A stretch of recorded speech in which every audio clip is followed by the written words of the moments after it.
La cage mentale, quand la prison est dans ta tête. Alors, la cage mentale, quand la prison est dans ta tête.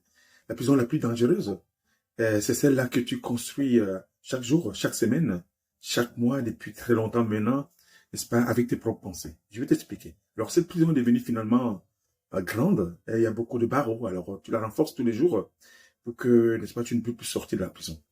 Et puis, quand vous voyez, par exemple, un hamster, c'est ce petit rongeur qui est dans une sorte de cage, une sorte de prison, mais et on la nourrit. Alors, on la nourrit, n'est-ce pas, le hamster tout le temps. Et puis, on prépare, n'est-ce pas, sa litière, l'endroit où il doit habiter, que ce soit confortable. Et puis, plus du temps elle passe, elle essaie, n'est-ce pas, de gratter, de pouvoir sortir, mais c'est pas possible, parce qu'elle est enfermée, parce qu'il est enfermé. Et toi, tu es comme ça, tu es comme cet hamster-là. Alors, tu ne crois plus, ou bien tu penses pas que tes pensées négatives tombent dans une sorte de cage. Moi, je vais te prouver que c'est possible. Et je vais, n'est-ce pas, voyager avec toi, faire ce voyage pour te démontrer que oui, oui, tu vis dans une sorte de prison qui date de très longtemps. Et il est temps maintenant que tu, n'est-ce pas, tu sortes de cette prison-là. Peut-être que tu crois être libre depuis un moment donné, mais je vais te démontrer que non. Mais si tu regardes, n'est-ce pas, de plus près, tu vas voir que tu as des barreaux autour de toi qui sont invisibles. Que j'appelle, n'est-ce pas, les barreaux, qui peuvent être des barreaux de fer ou des barreaux en bois. Mais ce sont des phrases. Ces barreaux sont des phrases, des pensées, des croyances limitantes que tu répètes, n'est-ce pas, à longueur de journée sans te rendre compte. D'accord? Alors, bienvenue dans la cage mentale dans laquelle vous vous trouvez. Alors, on va aller à l'intérieur pour découvrir qu'est-ce qui s'y trouve, d'accord? Premièrement, la personne dans laquelle tu te trouves aujourd'hui, elle est vraiment invisible, mais elle est bien réelle, d'accord?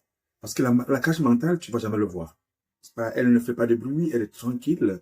Elle n'est pas comme, n'est-ce pas, le tsunami qui arrive, comme en Haïti ou bien en Thaïlande, d'accord? Mais elle te limite chaque jour. Parce que tout le temps, ton cerveau fonctionne comme ceci, emergency break. Tout le temps, il y a des emergency break tout le temps. D'accord? Parce que vous avez peur de prendre un engagement, vous avez peur de dire que vous pouvez faire quelque chose de bien. À chaque fois, vous reprochez, je ne peux pas faire ceci, j'ai pas assez d'argent, j'ai pas assez de moyens. Et elle te fait croire que c'est la réalité dans laquelle tu te trouves. Mais non, pas du tout. En fait, ce n'est pas le monde extérieur qui te bloque. En fait, ce qui te bloque, c'est ta propre interprétation intérieure. Qu'est-ce que je vais dire? Ce n'est pas la vie qui vous emprisonne, mais c'est votre interprétation de la vie qui vous emprisonne. D'accord? Et ça, c'est la première partie. On est déjà en train de voyager.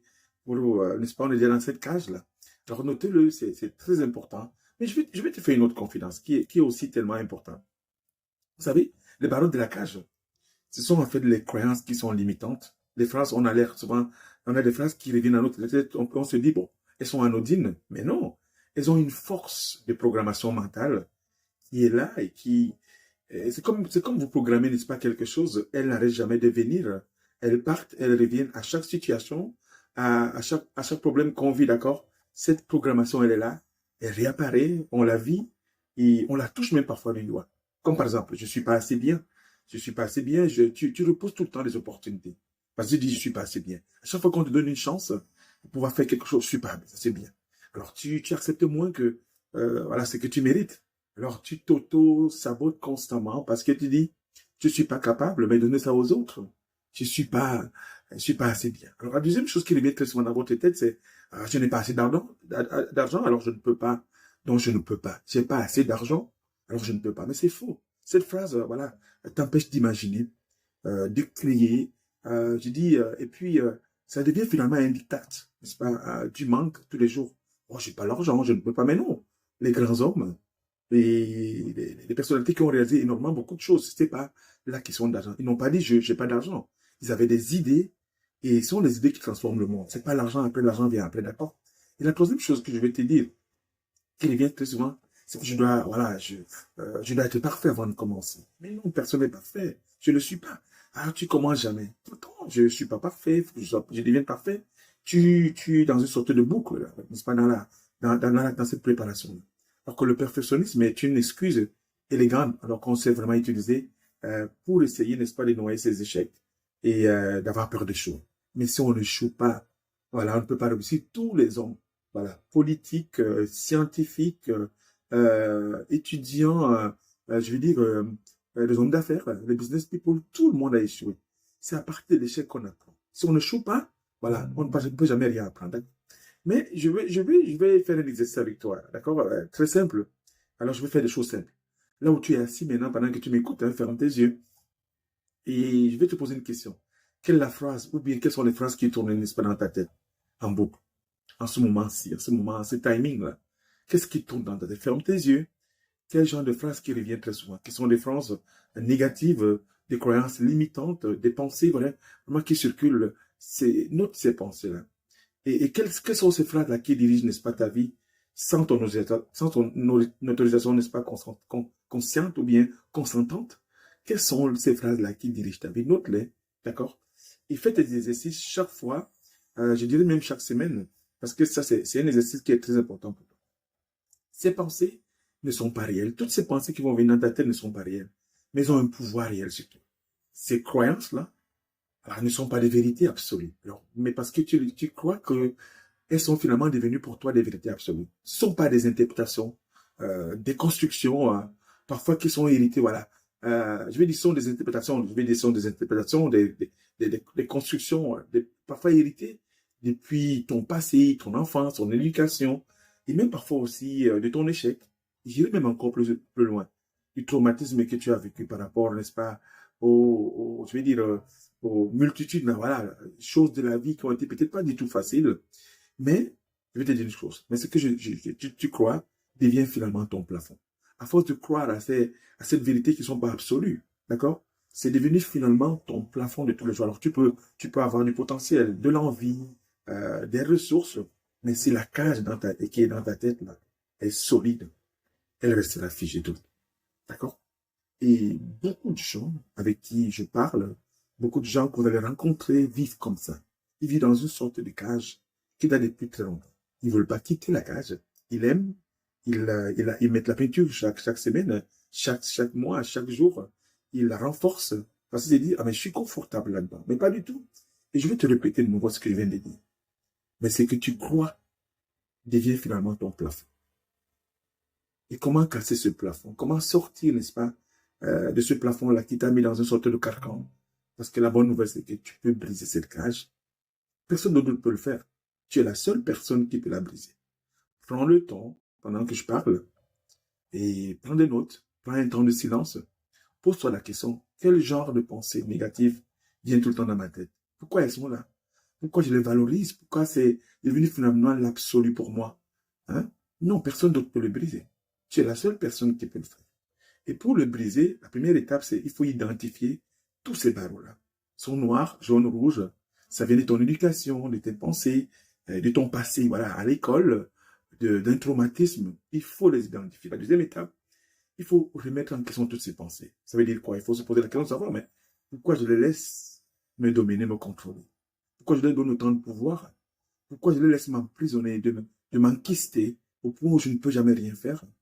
Pourquoi je leur donne autant de temps de ma vie depuis très longtemps? Ils sont là, ils dominent, ils contrôlent. Et la troisième étape, il faut tout les remplacer par des affirmations vraies et libératrices. D'accord? Je vais te donner quelques exemples, voilà, de transformation par rapport à ça. Un exemple, alors vous dites, je ne suis pas assez bien. Au lieu de dire, je ne suis pas assez bien tout le temps, tu peux dire, je suis en chemin. Et c'est juste suffisant. D'accord? La deuxième chose qui va revenir dans ta tête très souvent, comme pensée négative, je n'ai pas assez d'argent. Je peux rien faire, je peux rien faire. Je peux même pas commencer quelque chose. Tu dis, moi, je peux commencer petit à petit et grandir. Et la troisième phrase que vous entendez très souvent, tu dois être parfait. Alors ça arrive très souvent. Hein. Mais non, tu ne seras jamais parfait. Quand tu demandes à quelqu'un de faire quelque chose, oh, je suis pas comme les autres. J'ai peur qu'on ne critique le regard des autres. Non, pas du tout. Non, personne n'est parfait. Tu dis, au lieu de dire, je dois être parfait, tu dis, non, j'apprends en faisant. C'est en apprenant, en faisant, pardon, qu'on apprend quelque chose. C'est pas en étant parfait tout d'un coup. Moi, tout ce que je vous présente là, les vidéos, alors, ça veut dire que c'est beaucoup d'expérience, mais c'est beaucoup de lecture. Si je vous montre mes premières vidéos, c'était catastrophique. D'accord? Aujourd'hui, je commence à maîtriser l'outil parce que ça m'a pris plus de 10 000 heures pour pouvoir apprendre. Alors, ne dis plus, je suis pas parfait. Dis, j'apprends tout doucement, d'accord, à mon rythme, à faire quoi? En faisant d'une façon qui est bien. Alors, je vais te donner un punchline mémorable. Faut jamais l'oublier, d'accord? Parce que la cage mentale est plus dangereuse, n'est-ce pas, qu'une prison physique. Toujours. La prison physique, tu es là, tu vois les gens, alors tu parles avec eux, tu peux avoir des discussions, tu peux avoir des relations. Mais dans cette cage mentale, tu ne peux pas créer des relations avec tes pensées, qui sont finalement devenues négatives, et tu peux pas créer une relation avec, n'est-ce pas, toutes ces croyances limitantes qui arrivent très souvent. et qui te dit, t'es pas capable, t'as pas l'argent, t'es pas assez intelligent. Mais non. Mais la prison physique, c'est autre chose. Parce que tu peux y vivre toute ta vie. Et en croyant que c'est normal. D'accord? Alors, tu peux vivre là, c'est normal. Ça devient finalement une normalité pour toi. On l'a dit, alors je l'applique, mais pas du tout. Mais aujourd'hui, si tu ouvres les yeux, mon ami, et que tu repères, n'est-ce pas, tous ces barreaux-là, c'est un premier pas. Alors là, et tu te rappelles d'une chose. Ce n'est pas la vie qui t'emprisonne. C'est ce que tu choisis de croire qui t'emprisonne. D'accord? Ce n'est pas la vie qui t'emprisonne. Je pense que tu aimes la vie. Je crois même que tu l'aimes bien. Mais ce n'est pas la vie qui t'emprisonne. C'est ce que tu choisis de croire qui t'emprisonne. Alors, tu crois à ces pensées, cette emprisonne, c'est pas la vie. Alors, imaginez un instant, si vous avez un oiseau dans la cage, comme le hamster, ce rongeur-là, qui est emprisonné dans une cage parce qu'il est domestiqué. Il y a un moment donné, on lui donne la liberté. Et il va se réjouir de la vie à l'extérieur de la cage. Ce n'est pas la vie qui t'emprisonne. C'est ce que tu choisis de croire qui t'emprisonne. D'accord? Alors, fais la liste de 3 croyances aujourd'hui. Et que tu veux, n'est-ce pas, désactiver cette semaine dans ta tête, en ce jour même, dans les prochains mois, dans les prochaines semaines. Et comment, n'est-ce pas, les remplacer? Et c'est comme ça que tu vas, n'est-ce pas, ouvrir les portes, réouvrir les portes de ta vie. N'est-ce pas? Juste nos 3 croyances. Désactive-les dans ta tête. Tu peux dire, la première croyance. On m'a dit, je suis pas intelligent. Je dis, mais non. Je suis capable, donc je suis intelligent. On m'a dit que non, mais je n'ai pas assez d'argent pour pouvoir réaliser des projets. Mais non, je suis capable, je peux commencer quelque part. C'est en faisant qu'on finit par réussir. Non, tu sais, j'ai des idées. Et les idées ne remplacent pas l'argent. Les idées apportent de l'argent. D'accord? Donc, ces 3 croyances sont tellement importantes. Désactive cette semaine et puis note-les, n'est-ce pas, sur une feuille. Et tu peux mettre en commentaire, n'est-ce pas, sur mon épisode. Et je pourrais peut-être le lire très gentiment. Alors, je vais te dire une chose. Le début de la fin et de ta cage, chaque chose a un début et une fin.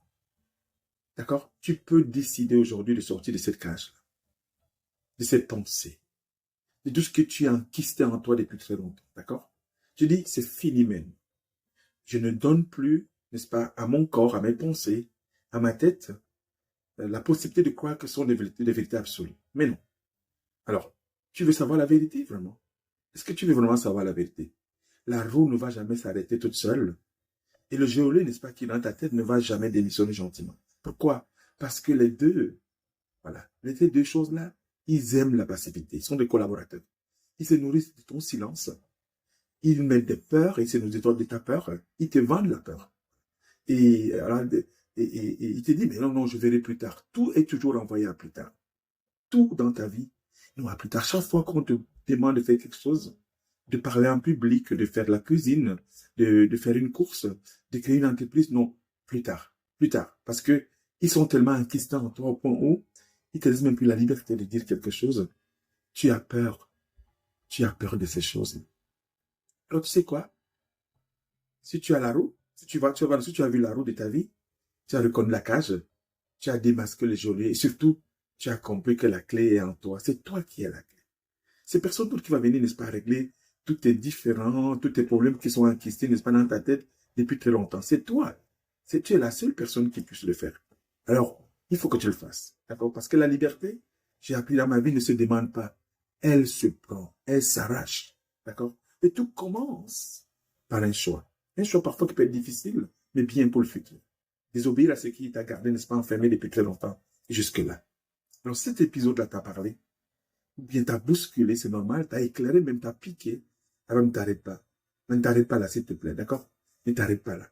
Parce que moi, j'ai créé un master class, un programme là, dans lequel tu peux te retrouver facilement pour démonter, n'est-ce pas, ta cage entière, pièce par pièce, d'accord? Elle peut être lourde, elle peut être grosse, elle peut être grande, ta prison. On va la démonter ensemble. En identifiant quoi? Les barreaux qui sont là. Et puis, on va apprendre ensemble à désactiver tous les geôliers que tu as gardés depuis longtemps dans ta tête, qui sont enquistés dans ta tête. Et surtout, à passer, n'est-ce pas, à l'action ensemble, pas à pas, pour pouvoir t'en sortir. Alors, tu n'es pas seul dans cette cage. Il y a beaucoup de gens, des milliers de gens, des millions de gens qui sont dans la cage. Alors, tu n'es pas seul non plus, d'accord, pour pouvoir, n'est-ce pas, t'en sortir. Et un dernier élément que je vais te partager. Alors, je vais le lire pour toi, d'accord? Si tu t'es reconnu dans ces hamsters, dans cette prison mentale, dans cette prison, n'est-ce pas, que tu t'es bâti depuis très longtemps, d'accord? Et moi, je te demande de partager cet épisode à quelqu'un que tu connais, qui est aussi enfermé comme toi, pour qu'il puisse le savoir. Et on ne libère pas les autres en les grondant, en les forçant, en les poussant fort, en criant sur eux. Mais on le libère simplement en leur tendant un miroir. Et moi, je suis ici comme un miroir pour toi. Et une clé. La clé, c'est toi. D'accord? Merci de m'avoir écouté. Surtout, je te conseille, si j'avais un conseil de la fin, ne retourne pas. Ne jamais retourner dans ta roue. Jamais, jamais retourner dans ta roue. Pourquoi? Ne jamais retourner. Parce que si tu retournes dans ta roue, ça veut dire que tu recommences à zéro. Alors, la cage mentale, quand ta prison est dans ta tête, la prison, c'est la plus dangereuse.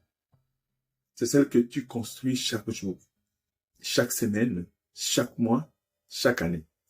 Et sont tes propres pensées. N'oublie pas de partager, n'oublie pas de commenter, n'oublie pas, n'est-ce pas, de liker. Et je vais te dire une chose. Voilà. La prison la plus dangereuse, c'est celle que tu construis chaque jour, chaque semaine, chaque mois, chaque année, et depuis plus de 10, 15, 20 ans, et qui t'a détruit. Il est temps que tu dises, je sors. J'ai la clé. Toutes ces pensées-là, que j'ai cru être absolues, qui ont troublé ma vie pendant très longtemps, j'en ai marre. Ça veut dire quoi? Tu les identifies, tu décides, n'est-ce pas, de s'évader et de sortir de cette prison-là. C'est possible. Alors, je t'aime, mon nom c'est Paulin Blaise. Merci de partager. Merci, n'est-ce pas, de t'inscrire. Merci de t'abonner.